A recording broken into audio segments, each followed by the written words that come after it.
Good day everyone, my name is Daniela Di Del Rosario and now we are the group 17 that will be reporting about B.F. Skinner behavioral analysis. And before po mag-start is, on behalf of my group mates, we would like to apologize for the inconvenience last meeting. So let's start by discussing first or reading first the objectives of this report. First, understand the biographical sketch of the theories and personal events that influence the creation of theory. Compare and contrast each basic tenet, view of human nature, structure of the mind, dynamics, and personality development. Third, identify the character types or orientation per theory and utilize it to analyze the personality of individuals. And lastly, identify the assessment techniques and apply it to various cases presented. So first, sino ba si B.F. Skinner? Just a quick biography. Ang real name niya is si Boros Frederick Skinner. I'm not sure how to pronounce it, pero ayon, siya si B.F. Skinner. He was born on March 20, 1904 and died on August 18, 1990 due to leukemia. His hometown was in the small Pennsylvania town of Susquehanna. His father was a lawyer and his mother was described as a strong and intelligent housewife. Si Skinner daw ay kilala bilang isang outgoing boy when he was a child at na-enjoy niya naman daw yung time niya sa school when he was younger. At katulad ng iba na napag-aralan natin na theories, may tragedy din sa buhay ni Skinner. Namatay kasi yung brother niya at age of 16 because of cerebral aneurysm. And ang plano na daw talaga sa buhay ay to become a professional literary writer. At just like any other person na napag-aralan natin before, hindi talaga first choice ni Skinner ang pagiging isang psychologist. So ayon, he received his BA in English at Hamilton College. Yan. He was an American psychologist. So kahit wala siyang background pala, nung nag-aaral pa siya kasi nga BA in English at Hamilton, yung kinuha niya nga sa Hamilton College, nagkaroon pa rin siya ng opportunity to take his PhD in psychology sa Harvard University. So yeah, according sa module ay, si Skinner was basically unemployed after graduating in college with his English literature degree as he tries to pursue his interest in becoming a writer. Not until na-discover niya yung works ni John B. Watson na kilala naman natin na malaki rin ang influence sa classical behaviorism. And yun nga, na-receive ni Skinner yung PhD niya sa Harvard University in 1931 at kung saan naging researcher din siya doon until 1936 hanggang sa maging isa siyang professor sa University of Minnesota at Indiana University kung saan nakilala niya yung wife niya na si Yvonne Blue at nagkaroon sila ng 2 anak. Ayan, take note din na hindi si Skinner ang nag-start ng behaviorism. And he suggested that the concept of free will was simply an illusion and instead believed that all human action was a direct result of conditioning. Ayan. And although hindi siya naging successful writer of fiction and poetry, naging kilala naman si Skinner as one of the best psychology writers, including his book, Walden 2, which is about a fictional account of community run by his behaviorist principles. So ayun nga, dun daw sa book na yon nalatag, na-share ni Skinner lahat ng idea niya about behaviorism. Ayan. Psychologists like John B. Watson, Rosalie Rayner, and Bekhterev, Ivan Pavlov, and others credited as the pioneering people in behaviorism. Kasi nga, katulad ng sabi ko kanina, hindi naman si Skinner ang nag-start talaga nun. Isa lang din siya sa nagpa-influence pa nun hanggang ngayon sa field natin. Ayan. Next ay overview of behavioral analysis. Behaviorism emerged from laboratory studies of animals and humans. Two of the early pioneers of behaviorism were E.L. Thorndike and John Watson, but the person most often associated with the behaviorist position is B.F. Skinner. So, famous siya about dito sa behavioral analysis. Ayan. For all we know, during the early years of 20th century, katulad nila Freud, Jung, Adler, nagre-rely sila sa clinical practices, katulad nila McRae, were using psychometrics to build theories of human personality. And then, an approach called behaviorism emerged from, laboratory studies of humans and animals. So basically, B.F. Skinner's radical behaviorism focuses on observable behavior, rejecting hypothetical constructs, and emphasizing environmental influences over free will. So ano ba talaga yung radical behaviorism? May idea na naman tayo about dito pero ayon dun sa na-search ko ulit, ang radical behaviorism daw is a school of thought that argues that behavior rather than mental state should be the focus of study in psychology. Sa madaling salita, ang gusto lang sabihin ni Skinner sa theory niya ay lahat ng ginagawa natin daw ay learned through reinforcement na later on, i-discuss further ng ating next reporters. So lahat ng behavior ng tao daw ay epekto ng environment sa atin. Lahat ng ginagawa natin daw ay yung environment, mostly yung nakaka-influence. Benefits and consequences of a behavior either increase or decrease the probability of that behavior occurring in the future. Ayan, malalaman natin mamaya yung operant and classical conditioning. Skinner argued that psychology aimed to predict and control organism behavior based on stimulus and reinforcement history, dismissing the concept as superstition. Ayan. Ayan nga, Skinner's strict adherence to observable behavior earned his approach the label radical behaviorism, a doctrine that avoids all hypothetical construct such as ego, traits, drives, needs, hunger, and so forth. Ayan. So, yung next slides will be reported by Miss Hannah Jane De Grano. Thank you, Ms. Del Rosario. Again, I am Hannah Jane De Grano, and I'm here to discuss the precursors to Skinner's scientific behaviorism. So, the first one is Edward L. Thorndike. He is the first psychologist to systematically study the consequences of behavior. He worked originally with animals and then later with humans.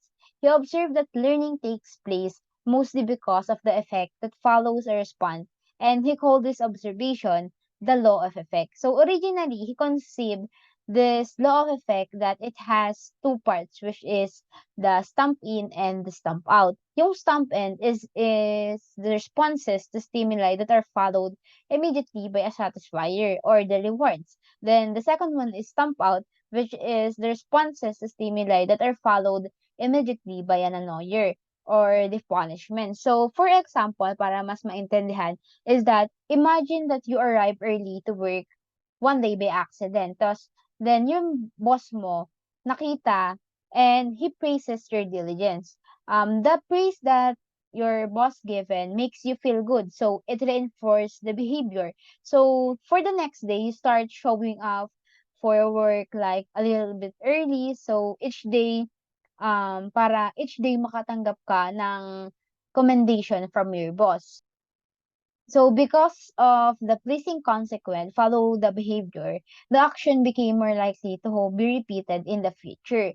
So the other example is that kunwari like you're late in school. So you run in a red light then get a traffic ticket. So you will be less likely to disobey this traffic light in the future kasi alam mo na yung makukuha mong punishment na which is makakuha ka ng traffic ticket. So next one is si John B. Watson. Si John B. Watson, his work were the second and more direct influence of Skinner. Watson had studied both animals and human and became convinced that the concept of consciousness and introspection must play no role in the scientific study of human behavior. So, in psychology, as the behaviorist views it, Watson argued that human behavior, like the behavior of animals and machines, can be studied objectively. He attacked not only the consciousness and the introspection, but also the notion of instinct, sensation, perception, motivation, mental states, mind, and imagery.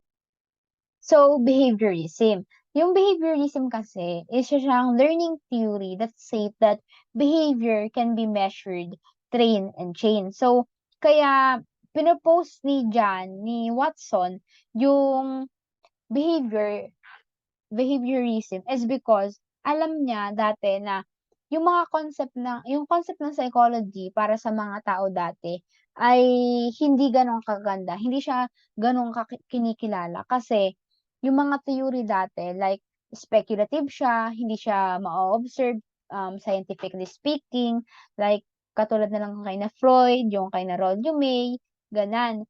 At, hindi siya empirical, hindi objective. In simple words, it is unfalsifiable. So, si Watson, nag-come up siya na people could learn to associate certain feelings and behavior with certain objects or situation din. Kaya gumamit siya ng scientific method to study the effect of the environment on the human behavior. Ginamit niya yung behavior kasi observable siya unlike yung mga ID, yung mga ego, yung mga needs, ganan. So, iyon. So, the next reporter will be Miss Tamayo. Thank you. So ngayon, mag-move naman tayo sa scientific behaviorism. So, siguro umpisa natin sa by answering the question, why is there a need to turn to behaviorism? So, bakit nga ba?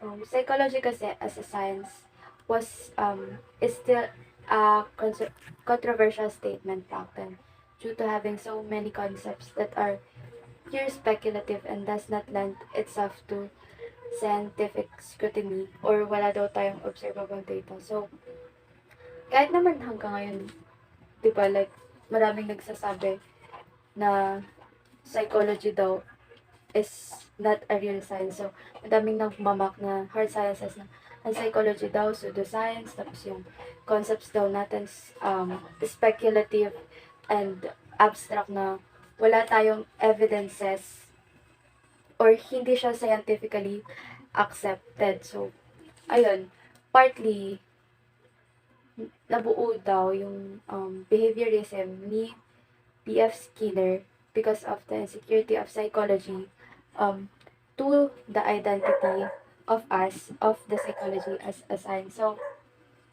ayun, nabuo siya dahil sa insecurity ng psychology sa ibang hard sciences. So, ang sabi ni Skinner, to be scientific, psychology must avoid internal mental factors and confine itself to observable physical events. So, sinasabi lang dito na for us to be scientifically acceptable or accepted is iwanan natin yung complex na aspects or concepts sa psychology. Dun muna tayo sa mga simple terms.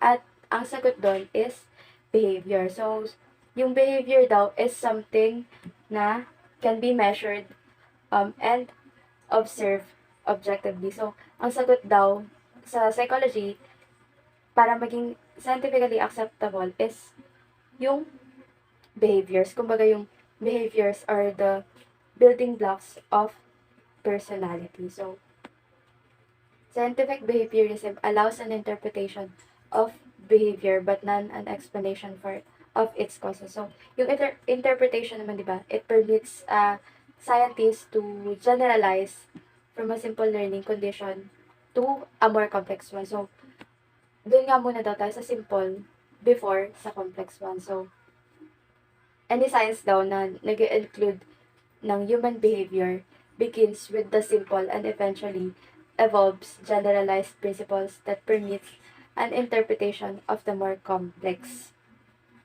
So, before tayo pumunta sa more complex aspects or terms of psychology, ay doon muna tayo sa mas simple. So, si Skinner din is may dinevelop siyang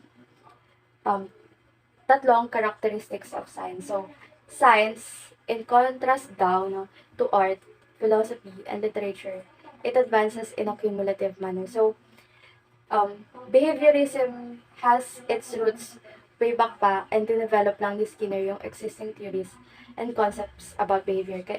Gaya nga nung sinabi ni Miss Hannah, is, di ba may precursors tayo ng behaviorism which are sila Thorndike, Watson, and Pavlov. So, yung behaviorism, before pa siya nag-exist, so dinevelop lang siya ni Skinner gamit yung law effect, yung classical conditioning. So, the second one is,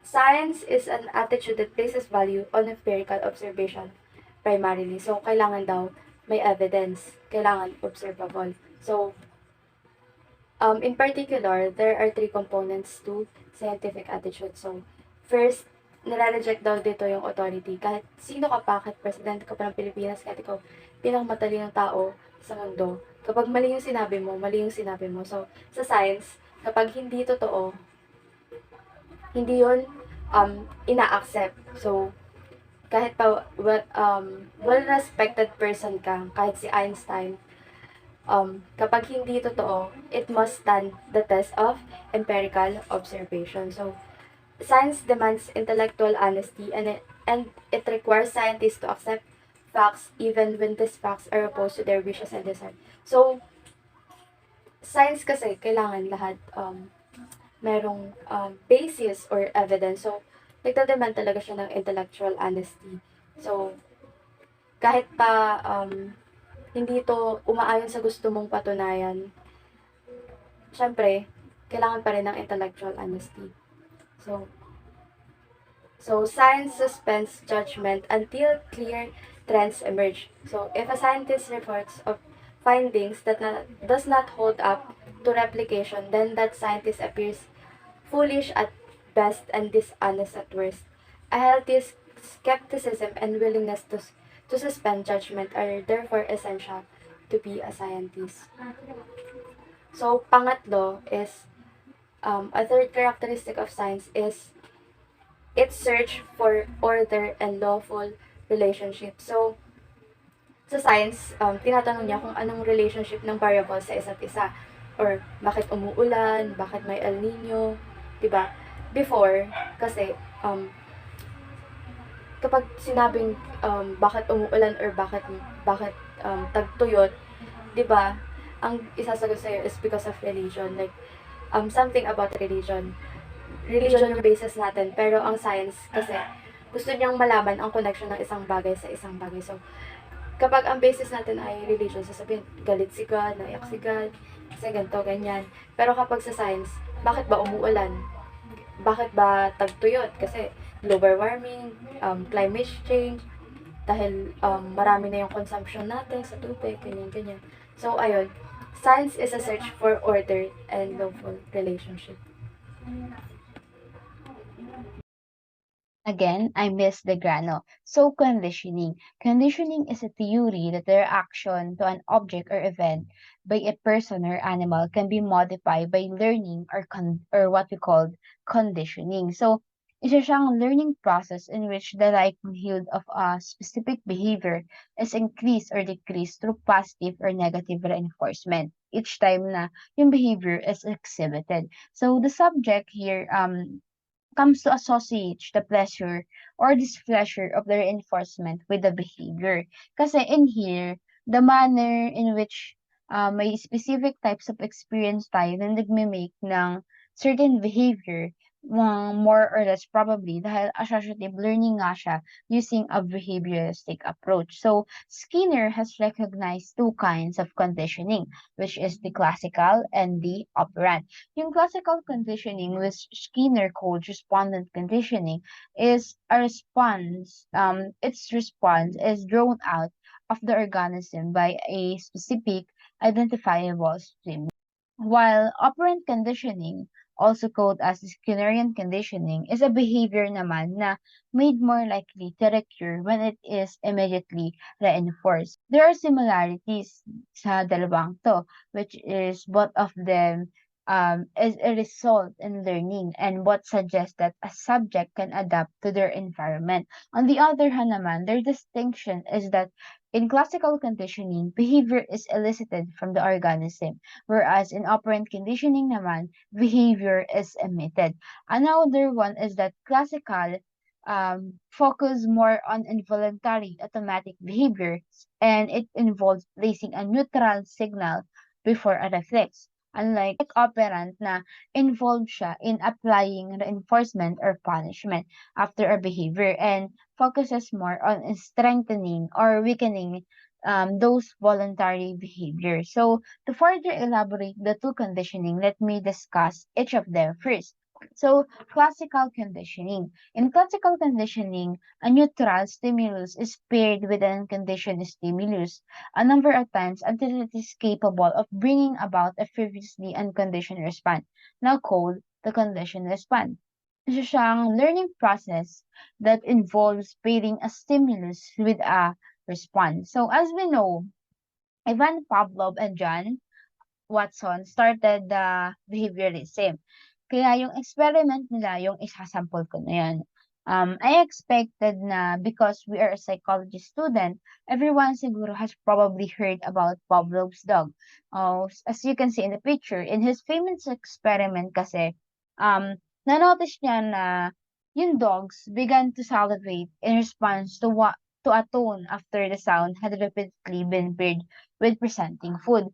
Dito, na-realize niya na yung situation na nagsasalivate yung dog through the response, through the bell, um, hindi siya naturally nag-elicit from dog. It is learned respond. And that make him to come up to further investigate the conditioning process.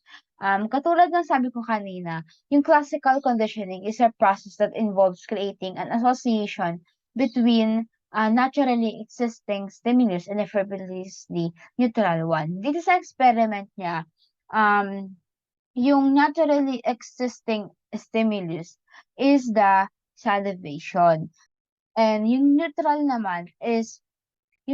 stimulus dito is yung bell. Yung unconditioned stimulus is yung food. So, pag may yung unconditioned stimulus, kumbaga, naturally nga siya. Katulad dito, yung sa food, yung unconditioned stimulus is food. Then, yung aso, yung dog, may unconditional response siya, which is the salivation. While dito naman sa neutral stimulus natin, which is the bell, ringing of the bell, walang response yung dog dahil nga wala naman siyang idea kung ano yung bell na yun. Dito sa experiment niya is involved yung pairing ng neutral stimulus, which is the sound of the bell, with an unconditioned stimulus, which is yung food. Unconditioned stimulus siya dahil naturally and automatically nag-trigger yung food into salivating ng dog. So, neutral stimulus naman siya kasi walang nag-e-evoke na response sa dog. Walang response sa dog yung ringing ng bell. So, a dog doesn't need to be trained to salivate when it sees food. So, this occurs naturally. Then, the food is the naturally occurring stimulus. So, if you ring a bell every time na during condition, if you ring the bell every time na we presented the dog with food, then association will be formed between the food and the bell. So eventually, the bell alone, aka the conditioned stimulus, would become to evoke the salivation response. Kumbaga, dito, after conditioning, after na paulit-ulit nating na ibebell ring while giving the food, ma-associate na nung aso yung bell sa food. At dito, makokondisyon na siya na kapag may bell, may food. So, it turns na magkakaroon na siya ng conditional response na salivating also. So, another example dyan is like yung pag sasabihin na magulang natin na pupunta tayong Jollibee. So, syempre, magiging masaya tayo kasi na-associate natin yung pagpunta ng Jollibee sa paglalaro dun sa play yung mga slides, ganon. So, another example is that yung phobia. Pwede rin siya sa classical conditioning kasi, example, meron tayong doll phobia. Dito, kaya naman tayo nagka-phobia dahil sa experience natin. Kunwari, may traumatic experience tayo na na-aksidente tayo and the doll is the one who caused it. Kaya na-associate natin siya na kapag nakakita tayo nung doll, na iisip ulit natin yung experience na yun, kaya natatakot tayo. So, nagkaroon tayo ng phobia sa doll kasi we learn to fear the doll. Kaya sinasabi siyang classical conditioning din. So, another example is yung kay Little Albert na ginawa naman, experiment siya ni Watson. Na kumbaga, si Little Albert, in-expose siya sa iba't ibang bagay, sa iba't ibang stimuli and inobserve. So dito sa baba yung rat rather, yung white rat, nung una wala diyang pake si Little Albert kasi ideally wala talaga siyang pake kasi innocent siya, hindi niya alam kung ano ba 'to, masama ba 'to or hindi, nangangagat ba 'to or hindi. So wala siyang takot dito. So for Little Albert to learn how to fear this white rat, Watson, include, parang in-expose siya sa rat while, giving loud noise, gano'n. Pinagsabay siya. So dito, yung habang tumatagal na paulit-ulit 'tong ginagawa ni Watson, natutuhan ni Little Albert na condition siya na everytime makikita ng daga, na-associate niya yung mga sounds sa daga at iyon nag-cause yun ng takot kay Little Albert. So the next one is the operant conditioning. Yung operant conditioning naman is the method of learning that employs reward and punishment for behavior. Through this conditioning kasi, an association is made between a behavior and a consequence, whether negative or positive for that behavior. So, bale, the key to operant conditioning is the immediate reinforcement of a response. Kasi yung reinforcement, in turn, it increases the probability that the same behavior will occur again. Kumbaga, the likelihood of this behavior it will be repeated and repeated again. So the question here is that how reinforcement and punishment modify behavior. So almost the same lang siya ng classical conditioning, but the difference is meron nga siyang reinforcers. Yung reinforcers is anything an organism wants or needs that when acquired, procedure produces a satisfying feelings or helps the organism survive. For example, ng mga reinforcers is like food, water, attention, pwede ring social approval, and even the money, pwede rin siya. So, ang example natin here is that yung dog. Imagine that the trainer is trying to teach a dog to fetch a ball or do some tricks. So when the dog successfully these things, this command, then the dog will receive praises and treat as a reward.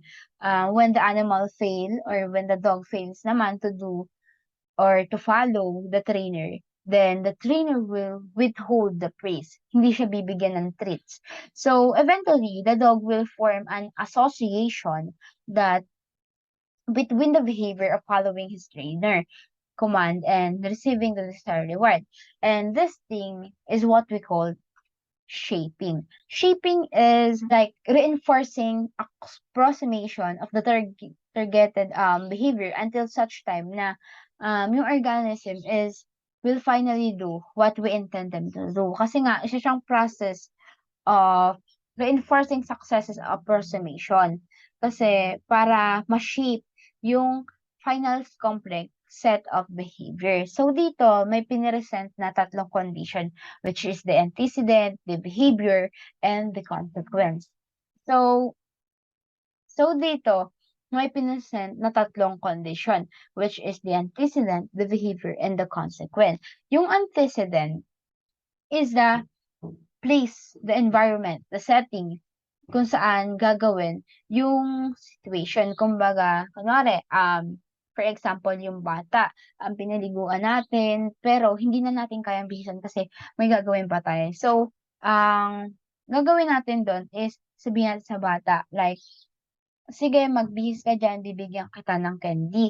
So, dito, yung environment niya is yung bahay. So, the second one is yung behavior naman. Yung behavior ng bata in which na nasa kwarto siya, walang distraction, like walang TV, walang ibang kapatid na parang sasabihan siya ng ganito, ganan. So, the third one is the consequence. Dahil nga, kunwari, nagawa niya na yung pagbihis ng damit, magkakaroon siya ng reward, which is the candy. So, dito, sinasabi like, I respond to a similar environment in the absence of previous reinforcement is called the stimulus generalization. So technically, people do not generalize from one situation to another, but rather they react to a new situation in the same manner that they reacted to an earlier one because the two situations possess some identical elements. So, the next one is Miss Guabes. Guadas, and I will be discussing reinforcement. Reinforcement has two effects, which is it strengthens the behavior and it rewards the person. Also, it is divided into two, which is the positive and negative reinforcement. So, positive reinforcement is any stimulus that, when added to a situation, it increases the probability that a given behavior will occur, as termed a positive reinforcement. In other words, positive reinforcement is the process of rewarding or reinforcing desirable behavior in order to increase the likelihood that the behavior will be repeated in the future. Example ng positive reinforcement ay binigyan ng pera yung bata kasi nilinis niya yung toys niya, or binigyan mo ng treats yung aso mo kasi nagawa niya yung tricks na itinuro mo. Parang something like that. Then, yung negative reinforcement naman is the removal of an adversive stimulus from situation also increases the probability that a preceding behavior will occur. This removal results in negative reinforcement. In other words, negative reinforcement is when something unpleasant or uncomfortable is removed or taken away in order to increase the likelihood of the desired behavior. Example nito ay, kids want to avoid the nagging, so they do what needs to be done. Kung baga, another example ng negative reinforcement is, kapag ayaw ng bata nung pagkain, kukunin siya ng magulang. Parang ganon. Then we have here the punishment. Punishment is presentation of an adversive stimulus. Punishment decreases the frequency of an undesirable behavior. Katulad ng reinforcement, meron din tinatawag na positive and negative punishment. Sa positive punishment, example ng positive punishment ay pinalo ng nanay niya yung anak niya kapag nagtatantrum siya, or pinapagod niya yung anak niya kapag nagtatantrum siya, ganun. Para hindi na maulit. Para matuto yung bata na kapag magtatantrum siya is matatandaan niya na papaluin lang ulit siya ng nanay niya, ganun. So, even though parang mali yung way na papaluin mo yung anak mo, ganun, sa perspective ng iba or sa paningin ng iba. It is considered na positive punishment yung spanking. Considered siya as positive. Then we have here the negative punishment. Sabi dito, we use reinforcement if we want to increase the desirable behavior.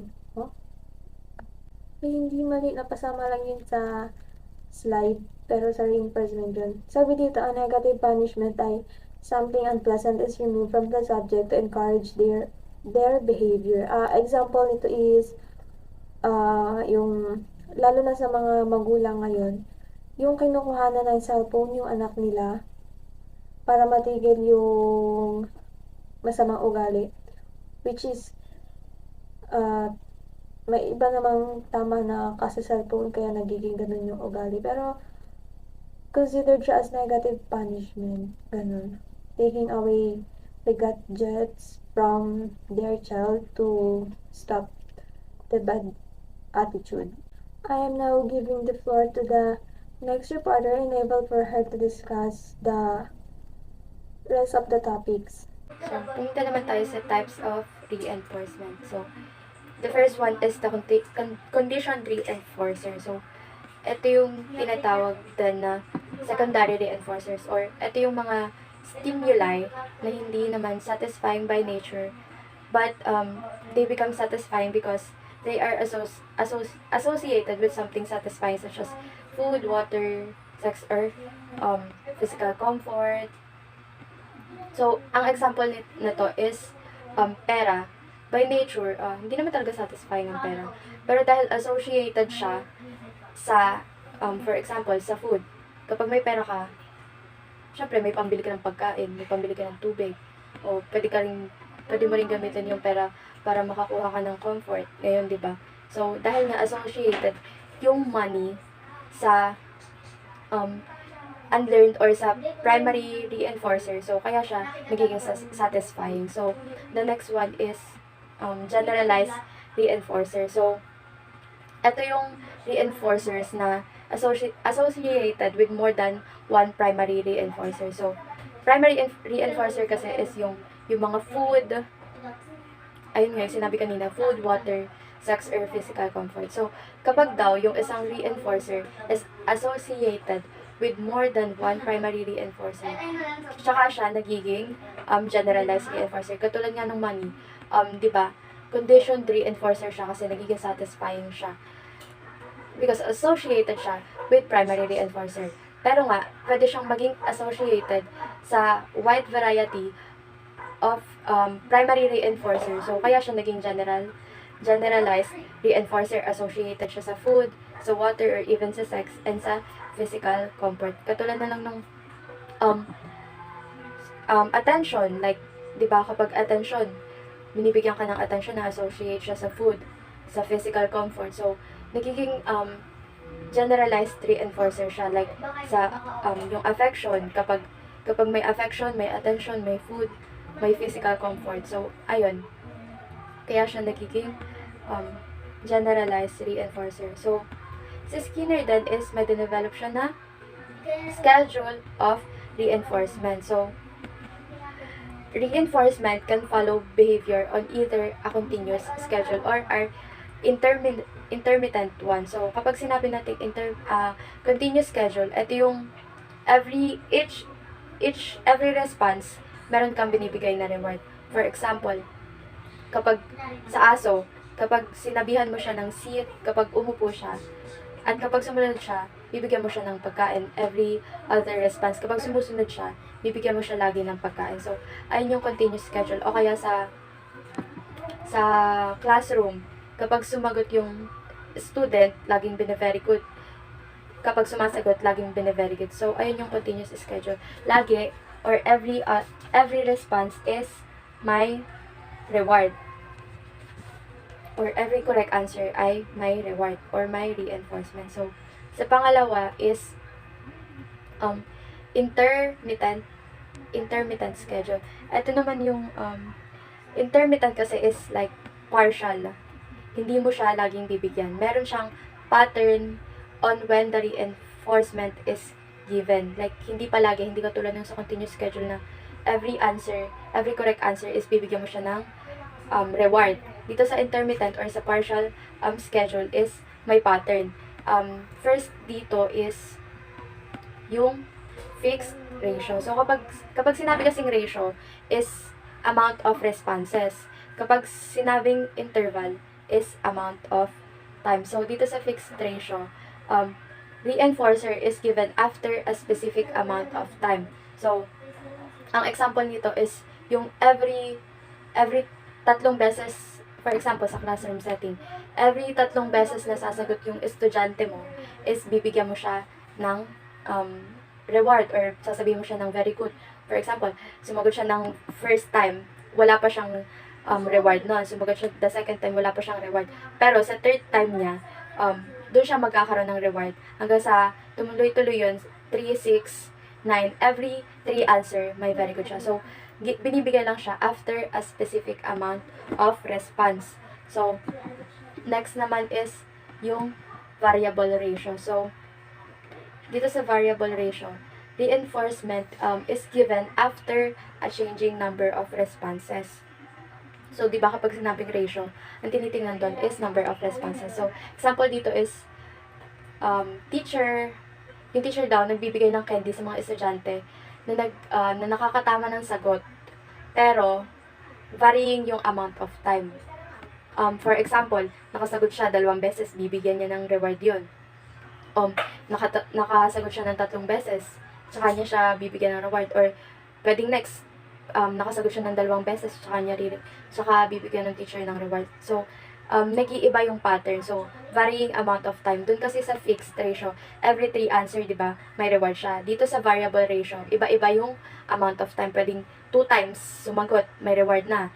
tapos next time, 4 times siya sumagot, saka mo siya bibigyan ng reward. So, yung reinforcement is given after a changing number of responses. So, next is, the third one is the fixed interval. So, dito naman sa fixed interval is, reinforcer is given after a specific amount of time. So, kapag sinabing ang interval is, kapag sinabing interval is amount of time.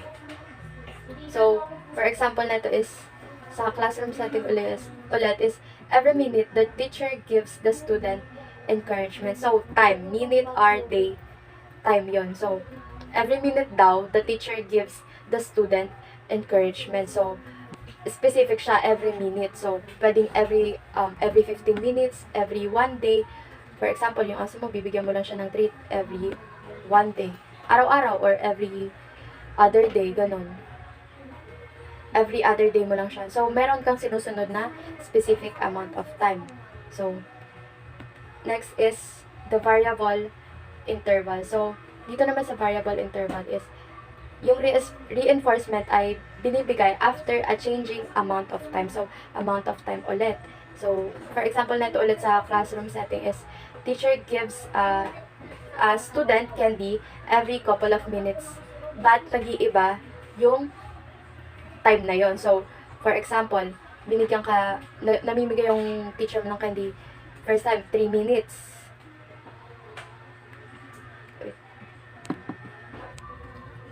So, nag-iiba dito sa variable interval, nagbabago yung time. So, for example, yung teacher, binibigyan niya ng candy, yung student niya, yung first time is binigyan niya yon for 3 minutes. Tapos yung second time, ibibigay niya naman for 5 minutes. Tapos yung third time is bibigyan niya naman for example, 6 minutes or 4 minutes. So, nag-iiba yung time. So, doon yung variable interval. So, bakit ba dinevelop ni Skinner itong schedules of reinforcement? So, kasi, meron tayong tinatawag na extinction or ito yung mga tendency na magsawa or makalimutan or mawala doon sa yung mga behavior na reinforce mo sa isang tao o sa isang hayop. So, for example is yung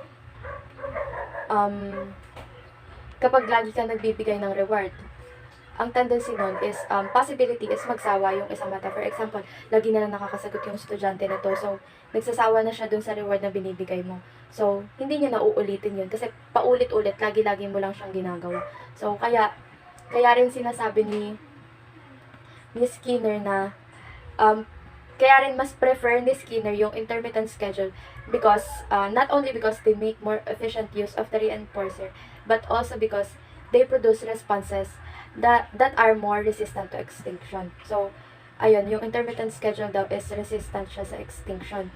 So, kapag may pattern ka lang na sinusunod, hindi mo laging binibigyan ng reward or ng punishment, yung isang bata or yung isang hayop or yung isang tao is hindi agad-agad mawawala yung behavior na nire-reinforce mo.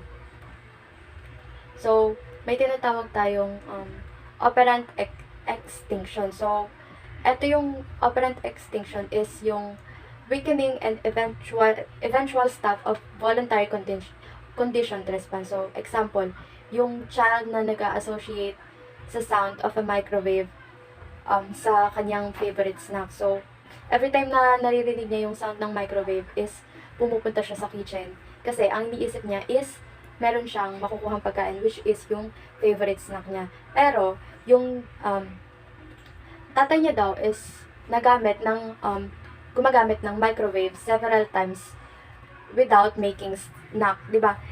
Yung bata ina-associate niya yung microwave sa favorite niyang snack, pero yung tatay niya ginagamit yung microwave pero hindi siya gumagawa ng snack. So, ang tendency din doon is titigil or ma-extinct yung behavior na reinforce. So, if gusto mo yung behavior na mag-persist, so, dapat daw, nire-reinforce or, sabi nga ni Skinner, is, kailangan ginagamitan mo nung intermittent schedules either fixed ratio, variable ratio, or the intervals.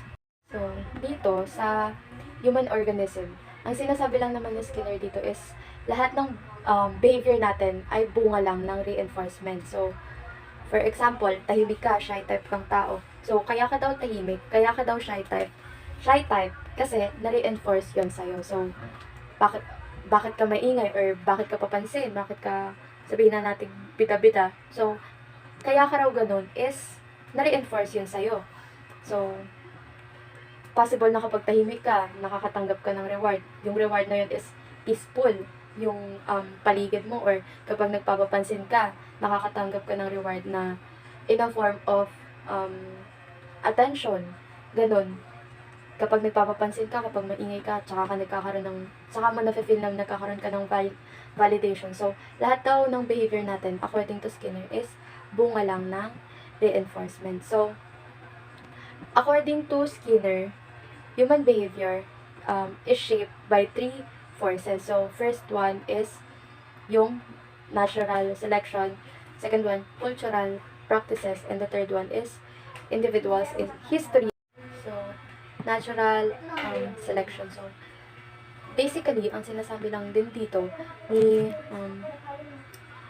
Skinner is the nature is reinforcing some kind of behavior. So, yung mga behavior na yun is na nare-reinforce, sila yung nagle-linger and napapasa through generation. So, tayo daw, yung personality natin is a product of long evolutionary history. So, meron tayong mga behavior na namamana or nakukuha from our history or sa ating mga ninuno pa noong unang panahon. So, ayun, the nature is reinforcing some kind of behaviors. Cultural evolution. Humans do not make a cooperative decision to do what is best for the society, but those societies whose members behave cooperatively tended to survive. So, ang sinasabi dito ni Skinner is like, may mga cultural practices na nakaka-help na makasurvive tayo. Like, for example, dependent tayo sa authorities because it is in our culture, like nasakop tayo ng mga Spaniards, nasakop tayo ng mga Spaniards. So, before, kapag lumaban ka, papatayin ka.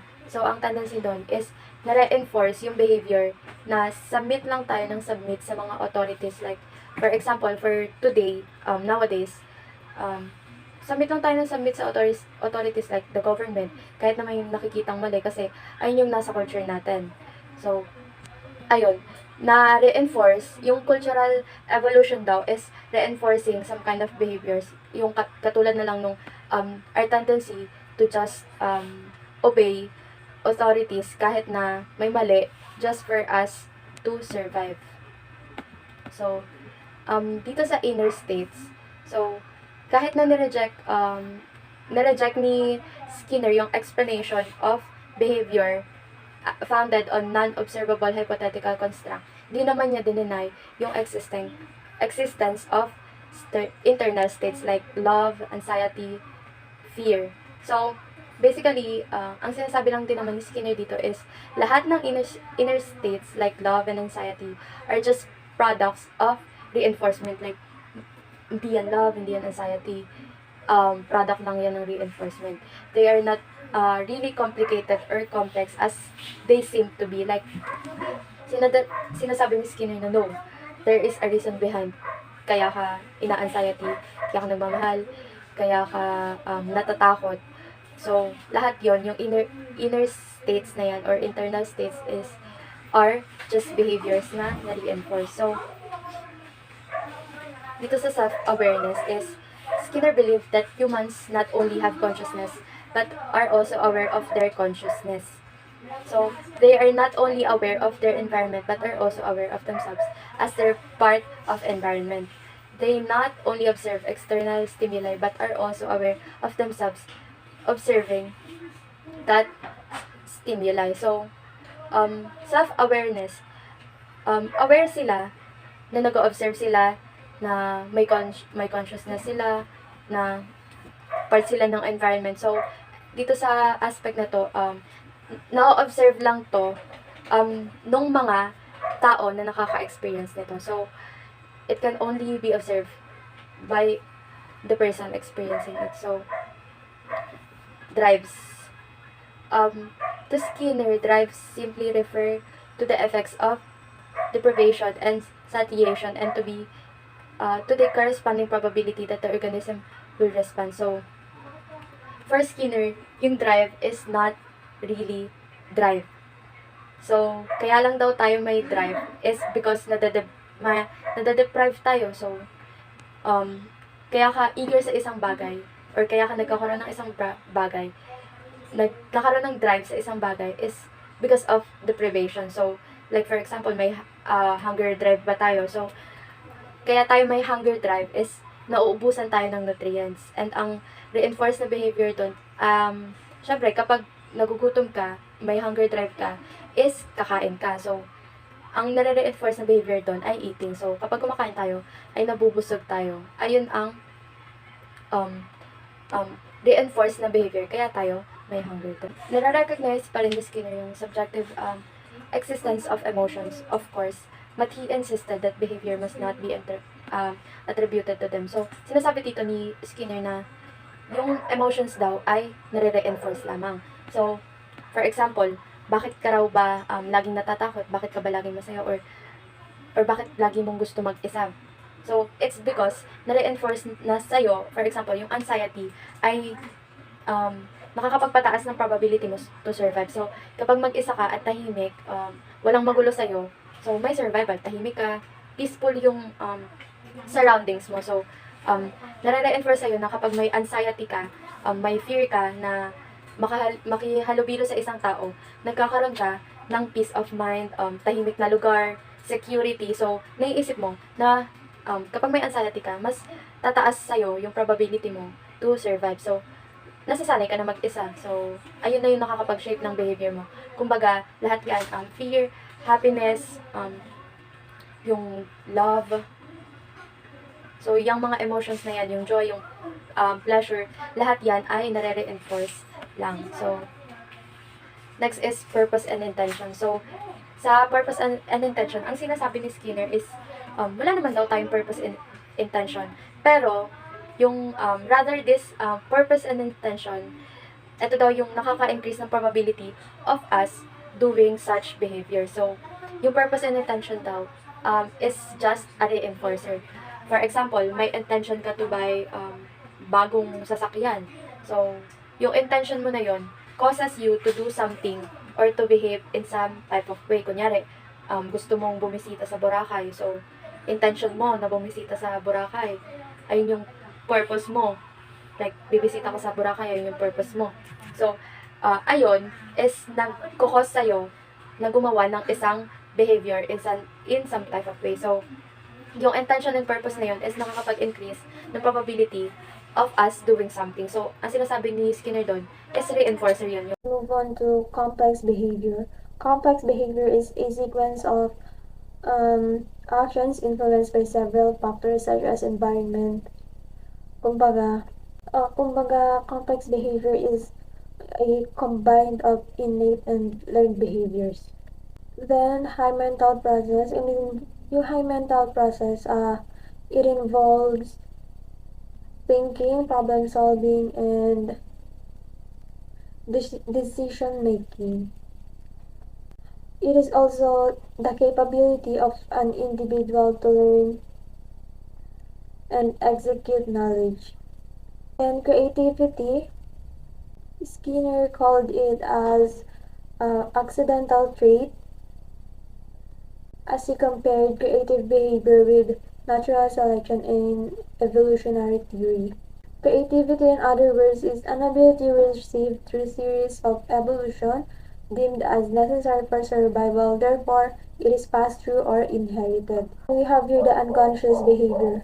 It is the behavior or mannerisms rooted from innate and learned knowledge. For Skinner, he could not accept the notion of unconscious idea nor emotions, but he did, however, accept the idea of unconscious behavior. Then, dreams. Skinner agreed to Freud that our dreams are wish fulfillment or made up fantasies.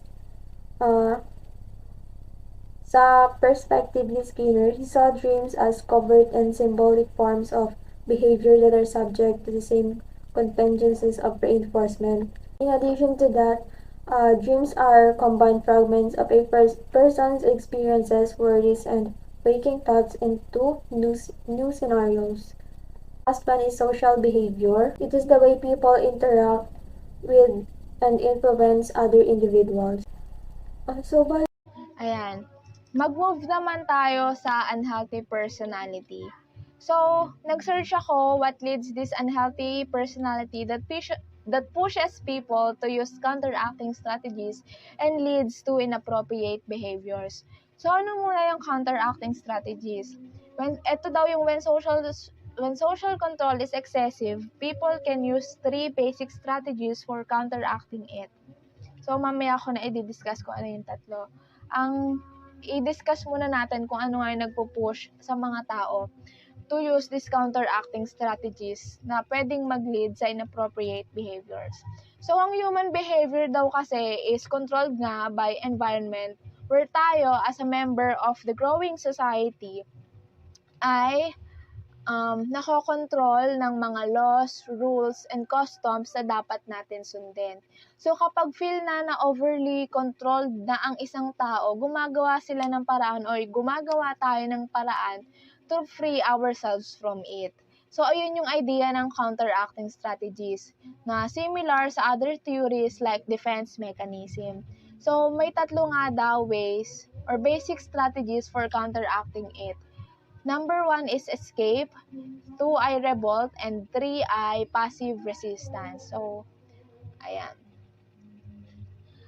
With the defense strategy of escape, people withdraw from the controlling agent either physically or psychologically. People who counteract escape find it difficult to become involved in intimate personal relationship. Katulad siya, kung natatandaan nyo yung discussion about horn eye, ito yung similar sa moving away niya. Dahil they tend to be mistrustful, sila yung madaling magduda at hindi mabilis magtiwala sa ibang tao. And they prefer to live lonely lives and they prefer to be alone. Kasi nga, they find other or getting involved with relationship a hassle yan. Hindi nila gusto daw yon. Mas prefer nila nga dun sila sa little world nila. Next ay revolt, like the moving against of Karen Horney. People who revolt against society controls behavior more actively, counter-attacking the controlling agent. People can rebel through vandalizing public property, tormenting teachers, verbally abusing other people, and provoking the police or overthrowing established organizations such as religions or government. Sila yung usually nagiging aggressive, and ito yung nararanasan ng mostly nasa teenagers, ng mga nasa teenage years pa, kasi mostly 'di ba, yung mga nandun sa age na yon, for sure naranasan rin natin mostly yon, na ayun na yung time na they don't want to be controlled or be dictated by other persons anymore, so they tend to rebel sa parents or guardians nila. Ang next ay sa passive resistance. So Skinner believed that passive resistance is most likely to be used where escape and revolt have failed. Yun na, kaya nga tinatawag na ito daw yung pinaka-annoying sa tatlo, kasi nga ito na yung ginagamit kapag hindi gumana yung revolt and escape. Being passive-aggressive, sila yung laging nag-a-avoid sa responsibility or mas nagre-rely sa pagiging tamad. Ayan, katulad ng example dito, yung maraming homework yung isang bata, pero marami rin siyang excuses not to do it or not to finish it. So, ito din, yung an employee slows down progress by undermining the works of others. So, nakaka-apekto sila sa ibang tao. Yan. Tandaan natin na sa passive resistance, nagiging passive-aggressive. Sa number 2 is moving against, yung revolt. And yung escape is moving away. So, ayun nga, nabanggit ko kanina na kapag too much use of ng counteracting strategies ay nagli-lead siya sa inappropriate behaviors. Inappropriate behaviors is, ito daw yung defined as a restrained behavior. Like most behavior, inappropriate or unhealthy responses are learned. They are shaped by positive and negative reinforcement, especially by the effects of punishment. Follow from self-defeating techniques of counteracting social control or from unsuccessful attempts at self-control. Yan nga, they might lead to vigorous behavior, blocking out reality, defective self-knowledge, and lastly, self-punishment. Ayan, i-discuss natin muna yung vigorous behavior. Ayan. Which makes no sense in terms of contemporary situation but might be reasonable in the terms of past history dahil nga may kanya-kanya tayong history daw of reinforcement. Ayan, yung vigorous behavior daw is yung tendency na nagiging OA na raw ang isang tao dahil lagi na lang silang galit, lagi na lang silang irritable, lagi na lang silang nagiging aggressive at feeling daw nila ay lagi silang nasa tama or tama sila palagi. Ayan. Ang next ay blocking out reality. Ayan. Ang blocking out reality is simply paying no attention to aversive stimuli. Katulad siya ng defense mechanism ni Freud na denial dahil binablock nila yung reality lalo na if it does not give them satisfaction at the end. Kapag hindi maganda yung kalalabasan nito, they will block out the reality. Ayan, dinedenay nila yung reality na meron sila. Kasi 'di ba, katulad ng sabi ni Freud, hindi naman talaga advisable to use defense mechanism dahil you were just running away daw from your problems rather than facing it. Ayan. Next ay defective self-knowledge. Ito naman is na-manifest in such self-deluding responses such as boasting, rationalizing, or claiming to be the Messiah. This pattern of behavior is negatively reinforcing because the person avoids aversive stimulation associated na yung nagkukulang sila. Ayan. So, ayun, kapag yung sa defective self-knowledge is nagiging delusional lang isang tao dahil pala naiisip nila na sila na lang yung the good person in the world. Ayan. Nagiging delusional sila. Another type or pattern of inappropriate behavior is self-punishment. Exemplified either by people directly punishing themselves or by arranging environmental variables so that they are punished by others. Ito na yung mga may self-sabotaging tendency, lalo na nagli-lead sa depression dahil feeling nila wala na silang ginawang tama sa mundo. Ayan, nagli-lead siya sa depression kasi ayun nga, iniisip na nila na wala silang tama sa mundo, parang wala na silang purpose dito, and either sila yung magpapunish sa sarili nila by self-sabotaging or gagawa sila ng paraan para mapunish yung sarili nila. Self-sabotaging nga. So, bali yung psychotherapy is, hindi ko po siya mahanapan ng other reference. Nahihirapan din po talaga ako maghanap ng reference para ma-discuss siya ng ayos. So, babasahin ko lang po yung nasa PPT. Psychotherapy is a therapy wherein therapist molds desirable behavior by reinforcing slightly improved changes in behavior. Behavior therapists have developed a variety of techniques over the years, most based on operant conditioning by Skinner, although some are built around the principles of classical respondent or classical conditioning. Classical conditioning is also known as respondent conditioning. In general, these therapies play an active role in the treatment process, pointing out the positive consequences of certain behaviors and the aversive effects of others and also suggesting behaviors that over the long haul will result in positive reinforcement. I am now giving the floor to the next reporter for her to discuss the rest of the topics. Thank you.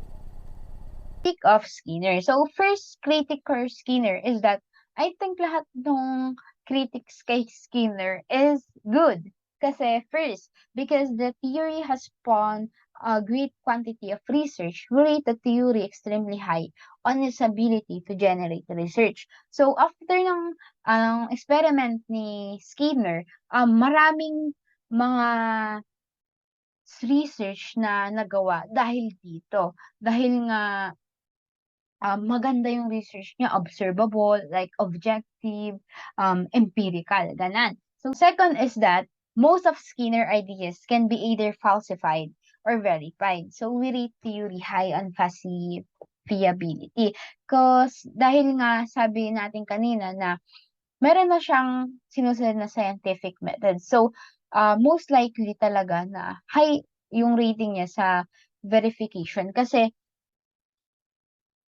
may nagpapatunay. So third, on its ability to organize all the known about human personality, we give the theory a moderate rating. So fourth is that as a guide to action, we rate Skinner theory very high. The fifth is that the criterion of a useful theory is internal consistency and judged by the standard, we rate Skinnerian theory very high. So dito, talagang magaganda yung response, yung mga rate kay B.F. Skinner kasi meron siyang pinagbasihan, siya yung parang um, nagwakas para sa concept ng psychology na ay hindi naman yan na-observe, hindi yan kinikilala kasi wala namang pinagbabasihan, ganun. So the last reporter will be Miss Del Rosario. Thank you. And for the last part, ay i-discuss naman natin yung concept of humanity. So without doubt, is B.F. Skinner held a deterministic view of human nature and concept like free will and individual choice had no place in behavioral analysis. So wala nga daw free will, hindi ina-acknowledge ni Skinner ang free will dahil people are not free but are controlled by environmental forces. Ayan, Skinner's view of human nature is highly optimistic. Yes, optimistic ang view of humanity or concept of humanity ni Skinner dahil ayon sa kanya at ayon din dun sa napanood at nabasa ko is pinaparating ni Skinner na we are able to manipulate ourselves, meaning we can change pero limited lang. Unlike dun sa study ni Freud na kung ano tayo ay doon na tayo, pero dito kay Skinner ay meron daw tayo nga chance to change or manipulate ourselves. Ayun. Skinner's theory of personality is very high on causality, very high on the unconscious dimensions of personality.